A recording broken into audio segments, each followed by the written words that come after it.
I shouldn't say we because there's nobody in this room but myself.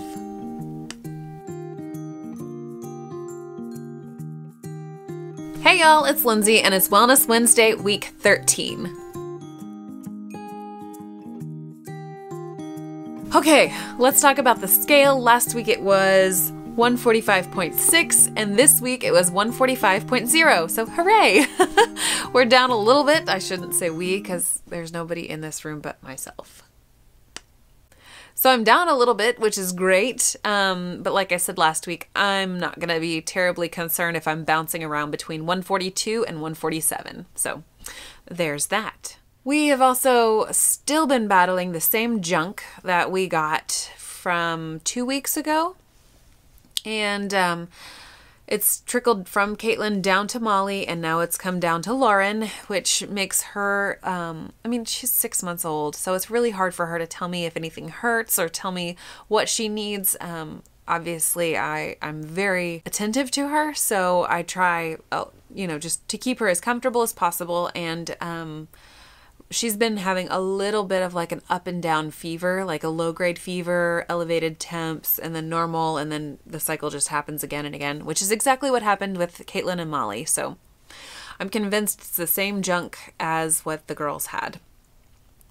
So we've still been practicing those wellness support things that I shared with y'all last week, and I was not able to really make any new recipes this week from any of our Trim Healthy Mama cookbooks or the Trim Healthy Table cookbook, but I have been a lot more mindful with my food, which has been a great exercise for me.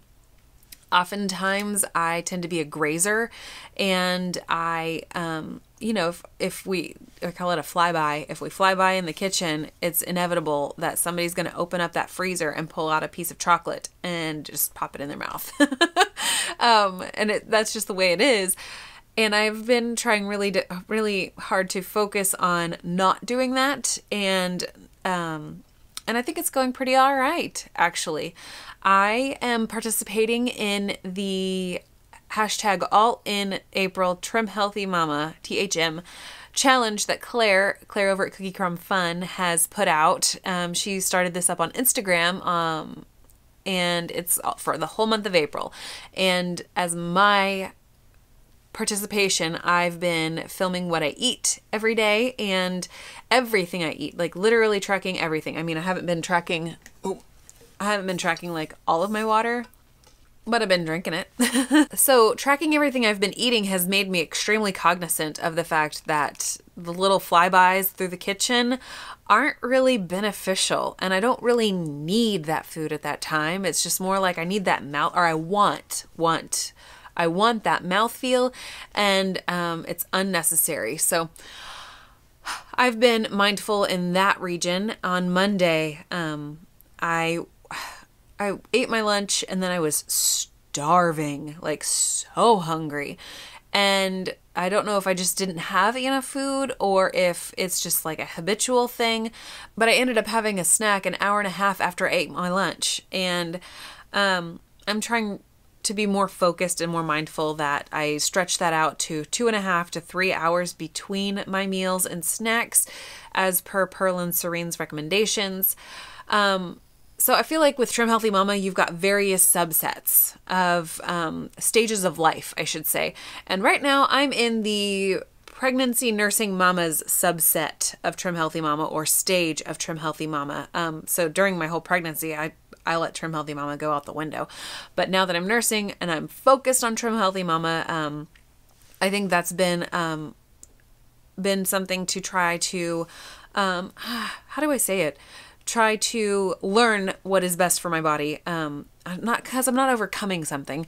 I'm just learning how it operates best in my body with this stage of life. And I'm sure once I'm done nursing Lauren and she is fully weaned, then I will move on to a different stage. And I don't really know if I'm a turtle loser or if I'm a fast loser or if I'm just an average loser, just because of the fact that whenever we had first started up Trim Healthy Mama, we kind of shifted to keto pretty quickly, and I dropped a lot of weight really quickly with keto. Well, I guess technically I dropped like 14 pounds with Trim Healthy Mama those first 2 weeks. Anyway, I dropped weight really quickly with our first experience with Trim Healthy Mama and keto. And since having Lauren, things are a lot different. My hormones are all different, and I haven't lost as quickly as what I did with the very first time we ever tried these lifestyles. So I'm in that camp, and I don't know how my body will respond. That's my point. I don't know how my body will respond in the next stage. So that will be interesting. And reaffirming these habits in my current stage will, or at least I think it will help me in future stages. I guess we could talk about Easter. Easter, I made the dreamy chicken lazone. I made roasted Brussels sprouts and sweet potatoes, and I pulled out those psyllium husk rolls that I made, and we also had roasted Brussels sprouts with onions, and I made little like miniature cheesecakes for myself and Jared, and then I made like literal like cupcake sized little cheesecakes for the girls. And that recipe was from my Valentine's collaboration idea video. It was some like cheesecakes for two. I'll try to link that above in the iCards. But so that's what I made for Easter dinner, lunch, whatever. And it was so good. It was a true crossover, I believe, because of the fact that there were we ate a lot of those roasted vegetables, and sweet potatoes definitely kicked it over to a crossover. So, but it was really good. It was all on plan food, and as of April 1st, I have been 100% on plan. Before that, I would say I was 99.7. That's just a really odd number, I guess. I was, almost 100% on plan, but whenever I would make Molly a peanut butter jelly sandwich, I would, get off-plan peanut butter on my finger, and I would just lick it off. Or if the girls had something like, I don't know, like what else would I have gotten on my hands? Basically, it's peanut butter and jelly. Those two things were the culprits for my non-perfect on plan. And I don't expect perfection out of myself, but I do expect progress. I've been on plan 100% since April 1st. It's been fantastic, but I think there are some nuances to being truly on plan. I think that eating on plan foods 100% of the time is a big puzzle piece for Trim Healthy Mama lifestyle. But I also think following that every 3 to 4 hour eating window, or not eating window, that's intermittent fasting, and that is not what we're talking about. Following that 3 to 4 hour stretch between snacks and meals, that is on plan. Making sure that you're juggling your fuels, that is on plan. Only having E meals or only having S meals if you're not doing a fuel cycle, it's not really on plan, I don't think. And I know that there's a ton of freedom and grace following the Trim Healthy Mama lifestyle, but there are some best practices, and I think that's ultimately where this being all in with Trim Healthy Mama really comes from. And something that I'm really focusing on this week is that vitamin P that they discussed on their podcast. Gosh, I don't even remember. Was it Thanksgiving?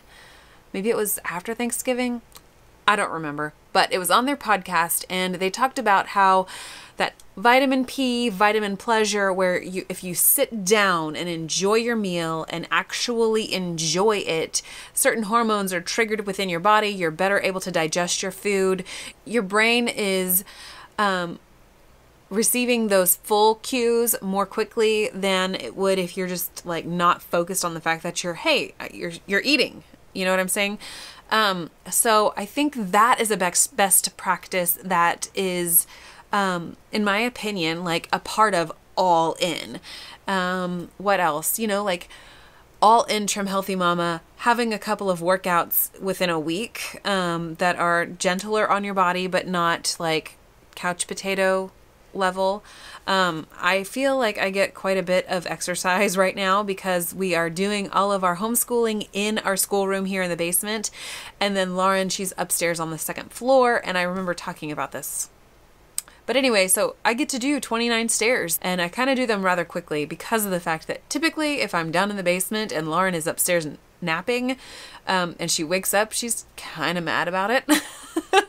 So I'm trying to get up to her quickly. So I run stairs. Yeah, it's pretty cool. Not gonna lie.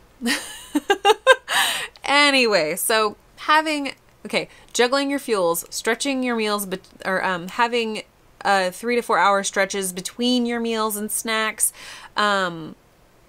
getting a little bit of exercise, actually sitting down at a table to enjoy your meal.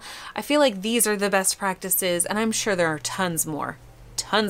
Like another best practice that a lot of mamas find to be very useful is to have their heavy S treats in the in the lunchtime, afternoon snack time frame, as opposed to having food later at night.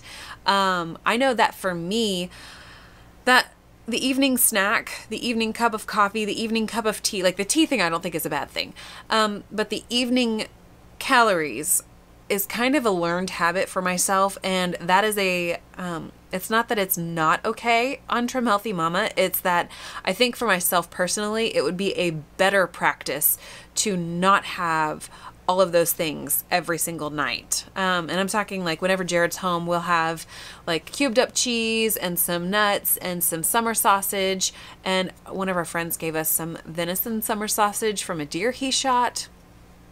It's top notch. Top notch. So it's really hard for me to say no to those things. But since it's a learned habit, it can be unlearned. And I can replace that learned habit with something that is a best practice habit. So, I'm not really sure if that all came together well, but we're just going to go with it because I'm positive that Lauren is going to need to nurse soon. Anyway, how was your week? What did you do? Are you all in for April? If you are, you should definitely let Claire over at Cookie Crumb Fun on Instagram, let her know. And really participate and really give it your all. I think being all in April, regardless of your lifestyle choice, your diet choice, whatever your goals are for this 2018 year, it just can really reinvigorate you. That's the word I'm looking for, reinvigorate. And I really hope that whatever it is in your life that you want to do, that you are invigorated by it. You are pumped about it. You are passionate about it. And I feel even more passionate about Trim Healthy Mama and a sugar-free lifestyle and a carb cycling lifestyle than I have in the past few months. And spring is coming, hopefully, to Wisconsin at some point. We've had piles of snow, piles and piles of snow. But spring is coming, new life. We're just ready for that energy to be back. And I think I'm rambling, and I'm gonna just go ahead and I'm just gonna call it right here. So thank you so much for watching, and I will talk to y'all in the next video. Bye.